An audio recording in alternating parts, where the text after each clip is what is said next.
Hi, welcome to class. Today, what we first did was we did do question of the day 2-17. We did this one just kind of as a review. That please don't forget about questions of the day because those points do add up. Anything about the quote, as long as you get something down about what it means to you, you'll do great with that question. But this one, identify and explain one tier of the feudal system. I just want to explain the word tier because some people were struggling with that. Tier just means a fancy word for level. So there are 4 tiers or 4 levels of the feudal system. So we kind of shared those out in class. So the first one would be king. King had most power. You then had your lord or nobles who had the land, your knights, and then your peasants. So name and explain any of those. That question should be good. The next thing we did was feudalism in Japan notes. This is very, very similar to Japan notes.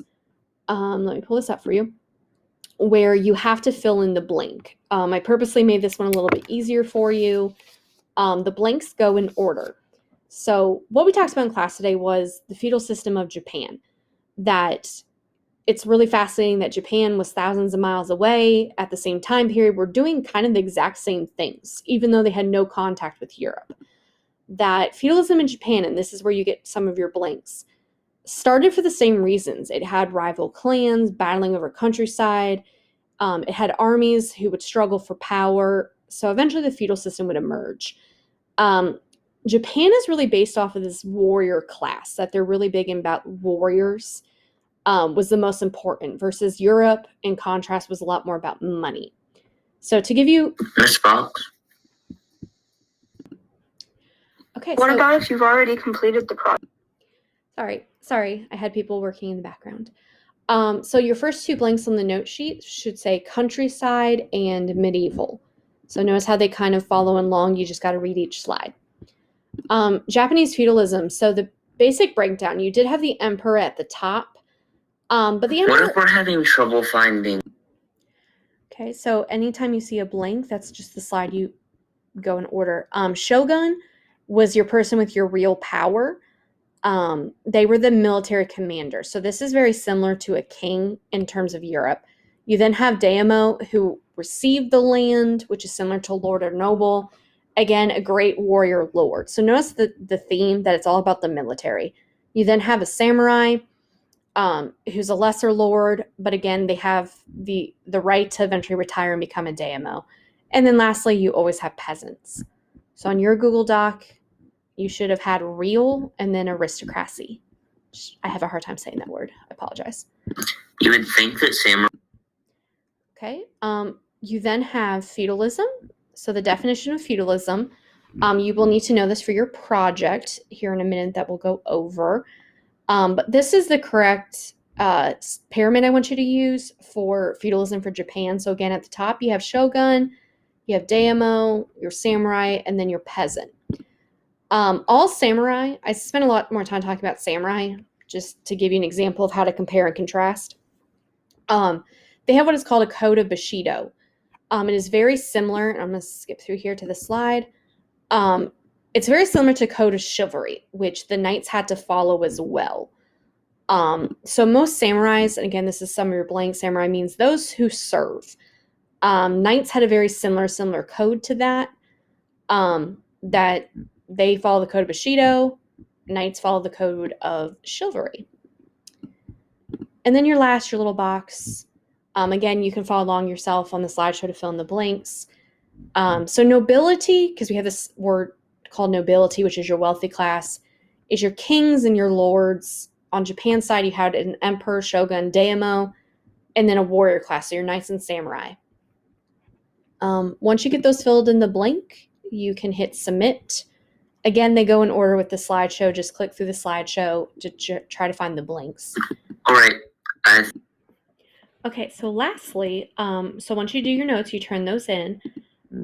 So lastly, what we did in class was talk about our project. So this is probably the most important part because it's real easy to miss important things. So there is a Google Doc and a slideshow. It is so critical that you read the directions. Okay, you need to read the directions. If you just look at the slideshow, It's real easy to get things confused. I tried to make things easy and put some of the questions on the slideshow so you don't get overwhelmed, but you still need to read the directions. Okay, so the whole point of this project is to compare and contrast the feudal system. So the first half of this project, first slide is definition of feudalism. You can find that online. It was also on your, it was also on your slideshow for today for the notes. You then had to put the correct tier. So I kind of started you out to give you an example. So Japan, for example, their top person was called a shogun. In comparison, you had a king for Europe. The second person in line was then a noble or lord. For Japan, it was daimyo. The third tier was always the fighting class, so you have a samurai and knights. You then had peasant and peasant. Okay, so you need to go through and fill those in. Slide 4, we will spend a lot more time on Thursday going over this question, but if you want to get a head start, this question is asking that how does Europe and Japan, how does it bind people together? That the feudal system really creates a system where people are joined together. How is that? Both of them do the same thing. So how is that? If you really do struggle on that on Thursday, again, I'll post a new video that goes over that. Now, slide 5 and 6 is probably the one where most people miss points. You're not giving me 4 facts about Japan. You're not giving me 4 facts about Europe, which is why it is important to read the directions. You are picking a tier, a level on Japan's feudal system and Europe's feudal system. So I gave an example. For example, if you chose samurai, like, hey, I want to do 4 facts about samurais, in comparison, you'd have to do 4 facts about knights.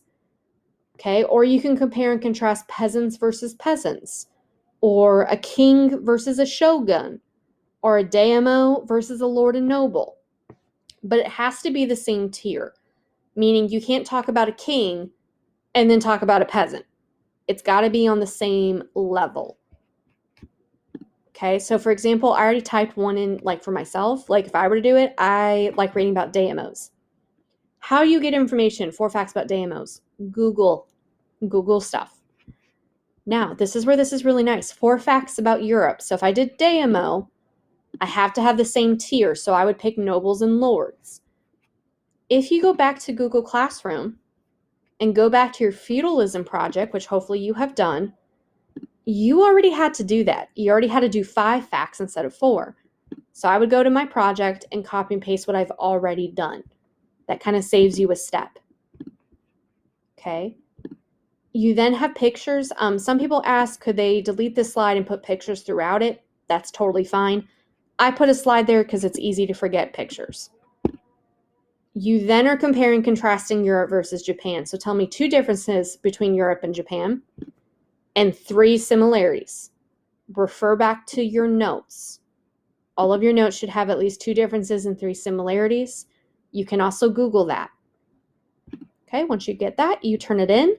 I will give more class time on Thursday to help you, so at least get started on this, and I'd be happy to help you with it more.